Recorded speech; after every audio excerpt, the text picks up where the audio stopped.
guys, welcome back to my YouTube channel. I hope you guys had a wonderful Christmas and I hope you will also enjoy your new year. About 3 days.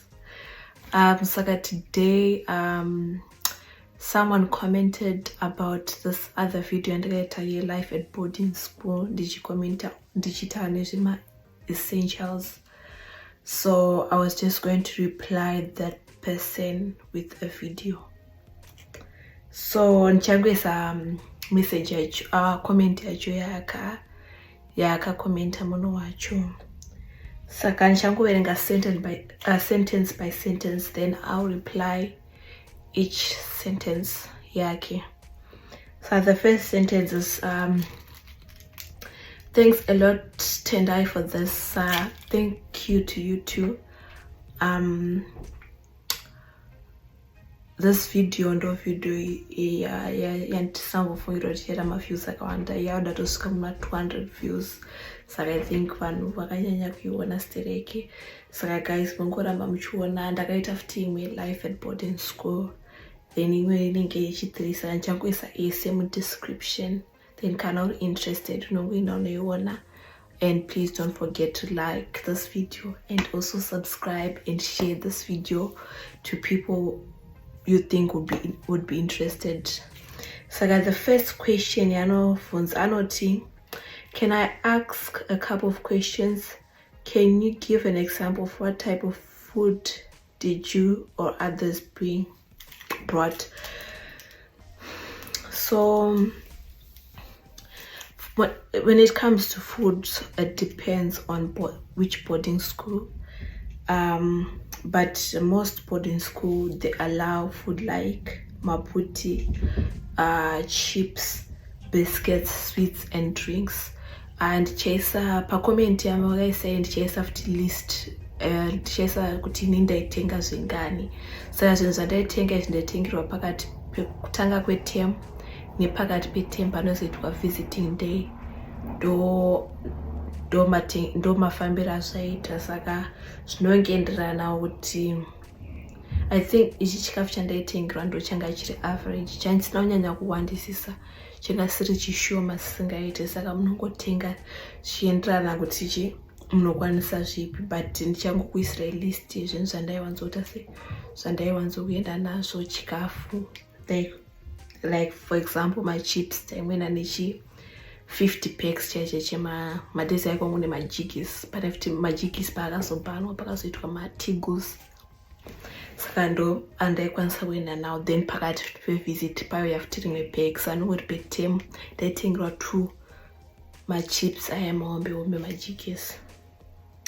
Then zvimwe zvinhu zvaitakurwa futi macereals nepowdered milk, but ndakambonzwa mamwe maboarding schools aisabvumira cereals nepowdered milk because vamwe vanoprefer nehot water, but pedu vamwe vaiti hot water ndo inonge itaika nemacereals, but isusu taikwanisa kuisa nemvura yakati tonhorei mbichana. Saka zvinongoenderana nekuti boarding school yacho inobvumirere. Kazhinji kacho kunge pedu inini pandaidzidza kwaMurewa kwaisabvumidzwa matins nemanoodles, saka zvaingoenderana. Saka patakatanga kuya nematini nemanoodles takangosechwa pagedhi, then pagedhi ipapo vanobva metro vanobva vati izvi zvatizvide zvimwe mangodzokera nazvo kumba.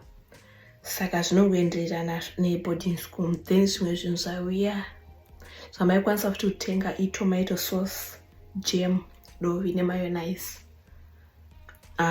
Tomato sauce vanaiwanzokuisa some rice, jam. Kazhinji kacho jam vanoisanyanya kutakura kwose kuDH chingwa chaiswa jam nemajarini. Then dovi raishandiswa muporridge remakuseni. Then mayonnaise ingoshandiswa kwese.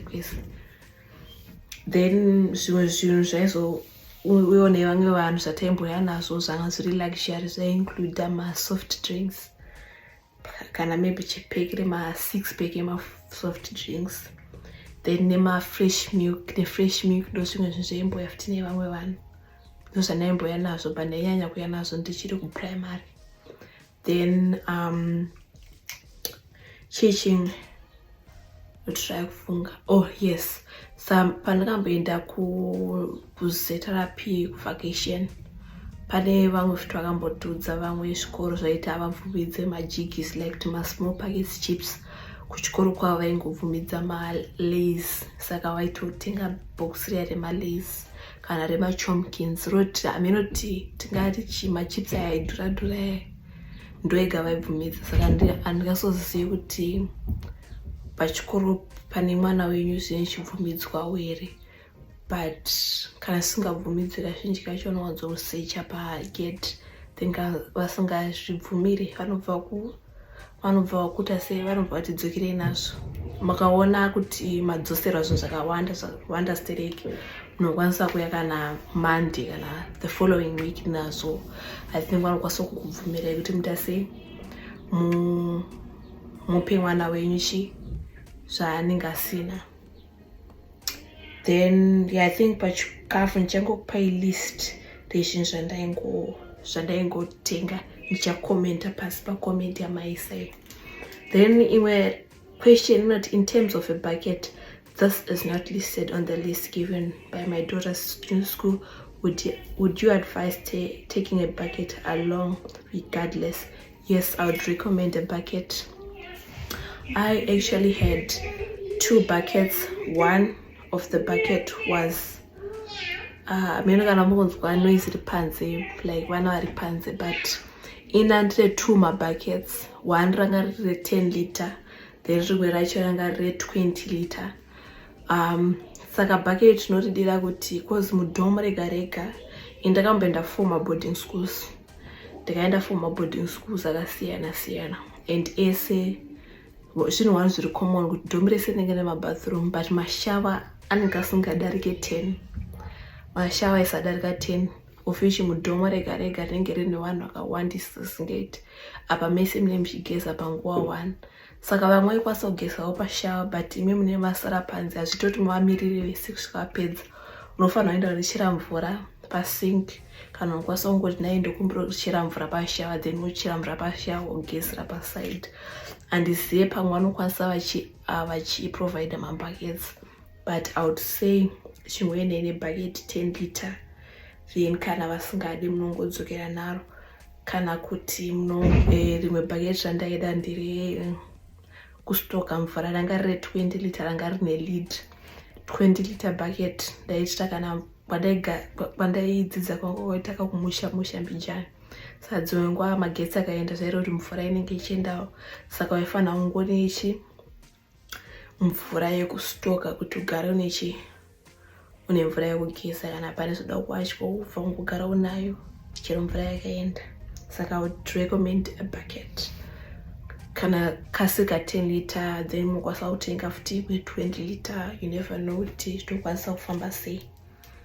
Then the second question is that I noticed that boarding schools have those metal trunks. Do schools provide those, meaning all I need is a suitcase or a monarch? I've never had a situation where boarding schools are not on my trunks, but I've had a situation of trying to some trunks and my logos ekuchikoro. But yeah, kana munawenda secondary school, it depends. Pakandiri kuprimary, I didn't need a trunk, nansina trunk because tandiri my wardrobes, my cupboards ekuisa hembe, then my shoe lockers ekuisa bhutsu. But kana wakusecondary school tanga tisina mawardrobes kana chise kaweda, plus primary futi taigara chikafu chedu chaisagara nesu kumadhoms, chaigara nametron, so ndoaichengeta chikafu chese panzvimbo 1 like so. But uri kusecondary waichengeta zvinhu zvako zvese, saka trunk raibatsira izvozvo kuti kana uda kulokera zvimwe zvinhu inyatsozviloka zviri mutrunk. That monarch ranga sitting raisanyatsoita, ndakashandisa monarch ndiri form 1, but raisanyatsoita. But pandakazotanga kushandisa trunk ndiri form 2, yeah, zvese zvinhu zvako zvese zvaunyatsoda kuita zvanga zviripo. Saka I would I think yes, I think munofanira kutsvaga trunk, then probably motenga kamona kadiki, but kana muchiafoda rumbi futi zvinoita. Saka that's what I would recommend. I'm not sure if boarding school they would give my trunks. Then in a question I was what is slops? The school requested this, but I'm not sure whether it's another name for flops. Yes, my flops, I think my slippers, like my flip-flops, my slippers. Yeah, kana muchida munokwanisa kutenga kana 2 mapairs ema slippers, because my slippers ndoanoda kana wakuenda unogeza. And I would also recommend kuti kana mautenga maslopes acho maslippers tenga yakati purire mbijana, kana kuti akasimba, kana uchida kutenga 1 pair tenga yakasimba, because ishi wakazoshaya maslippers kugeza kunoti netsei mbijana. Saka munhu wese anofanira nemaslippers, plus nyorai zita pamaslippers acho, because kana unowanzoka nemaslippers akafanana, then kana akafanana ake akadambuka anokwanisa kuachinjanisa neako chichichi. Saka ya my slippers I would recommend them. Then the other question I want to answer, can you take money to boarding school? My daughter is going to Form 1. Okay, yeah, another question. So the other question is that, can you take money to boarding school? Yes, in Inangu there's more than $20. I think minimum was 10, 15, 20. I can change to 15, 20.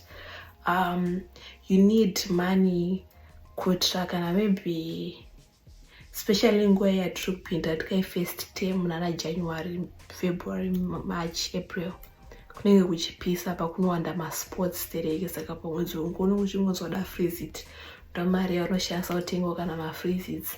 Zvimwe nguva panokwanisa kuuya munhu wema ice cream, vanhu vese vanenge vachimbotenga ma ice cream. Saka unozoshaya zvokuitawo, saka unongoenda unotengawo ma ice cream nevamwe. Then kana pane dzimwe nguva pekuti unopererwa nezvimwe, pamwe wapererwa kana nemaslops, wapererwa kana nesipo, plus kana pamwe maybe maslops ako adembuka uda kutenga mamwe, unokwanisa kushandisa mari unotenga mamwe, pana pauchazofonera mama chichichi zvinotora time. Kana ungopererwa sevanhu vechisikana futi wanzopererwa nezvinhu zvakawanda wanda. Saka I would recommend kuti munongombo mari, but I don't think unless kana mune yakawanda, I don't think it's a problem. But munompa mari, then munokwanisa kuista ikwanisa kuchengeta mari kuna anyone wamunenge muchiziva. Dzimwe nguva tandine hama pachikoro, saka ndodzimwe nguva vaipiwa, mama yedu ndoyaipiwa, then tozoenda nokumbira, kana kuti bhesa vekuoffice ndoyaipiwa mari, then anongoenda munotora ikoko kana achitya kuzobirwa. Saka ya mari munongomupa yamunonge muchikwanisa kuzoitsva kana ane zvinhu zvaarasikirwa nazvo zvaanenge achida emergency. Then I think ndo last question. My daughter is going to Form 1, so we have been told that mobile phones are forbidden with the kids if the opportunity to ring home. If so, how often? Many things. Okay. If so, how often? Then many things in advance. Okay, so yes, it's also much correct by someone to have my phones. So I'm not sure. Oh yes, when I also went to this other boarding school, I was going to find an foot. Can I wait out for now? Waenda kuna metro unofona. Anytime, as long as it's 3 time in my class, we can say no phone. As long as it's 3 time, you win a no. Plus, they draft doing one metro ranga. No, she missed a gang or some kurambira. But anytime I can say no patron don't phone. But as long as it's 3 time, yeah, chikoro time, you're going to lunch time, you're going to supper, change repo. But kazhinji kacho wanzofona nguva yemasports, panenge pachitwa masports, kana kuti nguva yemusi Saturday panenge pasina Saturday kana Sunday. ndopanenge pane time yakawanda, but dzenguva metuna kana une emergency nguva metuna ikwanisa kukurambira sazvaingoenderana nemood yako, but vaisaramba deputy na headmaster, saka waikwanisa kuenda ikoko futi. Vanhu vakawanda vaifona, or kana dzinonga kana une emergency wayasoshaya waikwanisa kutsvaga kana teacher, then wojusira teacher dollar, then wofona. Otherwise kana uda kufona unana deputy headmaster waifona mahara, because vainge vane like airtime yavaitotenga yekutoti iyi ndeyekufona chi ndeyevana kuti vafone, but kana ari teacher anga asina mari aisapiwa mari iyoyo, saka waifanira kutomupa mari kuti tase ukwanise kufona kana iri emergency. Saka anytime inzongo pane nguva pandakatombofonera baba vangu kana sister yangu every day chaiyo, saka anytime waitofona anytime chaiyo, especially kana une form 1 unenge uchinyanya kufona, but apa unozoita uchikura unotora term ichitopera chi usina kumbofonera munhu. Saka yes, so yeah, thank you so much. I hope I've answered your question. I will just write a list pa comment yako yezvinhu zvandaimboenda nazvo. Dzimwe ndaimboenda nechikafu chakati one day, dzimwe ngwamba ndichangotonyora average yezvinhu zvandaenda nazvo. Saka guys, I think nicharamba ndichiita mavideos akadai anenge achilike kupa vanhu information, achidzidzisa vanhu chichi, then ndozongoramba ndichingoupdatai kuti zviri kufamba sei. Anyways guys, happy new year, and I hope kuti next year will be full of, and yeah, so good, but anyway, I hope next year will be like our year.